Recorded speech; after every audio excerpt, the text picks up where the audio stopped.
3 jours de conférences, de discussions, de rencontres entre bailleurs, investisseurs, décideurs et créateurs de l'industrie du numérique de tout le continent. La 7e édition du Transform Africa Summit touche à sa fin. Le plus grand sommet africain consacré au numérique a été inauguré ce mercredi à Conakry par les présidents rwandais et guinéens.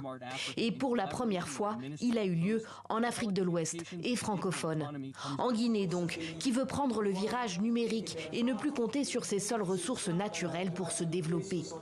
Sa ministre de l'économie numérique assure que le pays ne part pas de zéro. Nous avons notre data center national de tier 3. Nous maîtrisons aujourd'hui notre environnement, notre nom de domaine qui est revenu, dont la gestion, c'est notre identité numérique. Nous interconnectons nos universités, 17 universités sont connectées aujourd'hui. Et nous allons plus loin, nous digitalisons notre administration publique. Du concret donc, et des jeunes Guinéens qui veulent avoir les moyens de jouer un rôle dans cette transformation.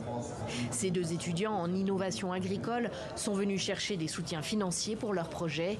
Agribot, un robot qui, grâce à l'intelligence artificielle, pourrait seconder les agriculteurs dans leurs tâches.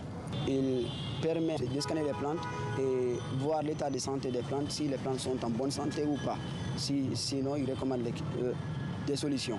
Il détecte les sources d'incendie dans les plantations afin d'intervenir instantanément. Et 4e, il peut étudier les sols afin de recommander les types de cultures adaptés à ces différents types de sols. Des ambitions qui se heurtent cependant à des réalités de terrain très prosaïques. La qualité du réseau Internet, par exemple. La Guinée n'est toujours reliée qu'à un câble sous-marin dont elle dépend essentiellement pour les services à haut débit.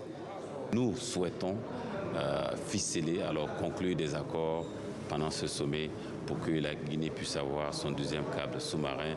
Un dossier qui a, selon la ministre guinéenne de l'économie numérique, bien avancé durant le sommet.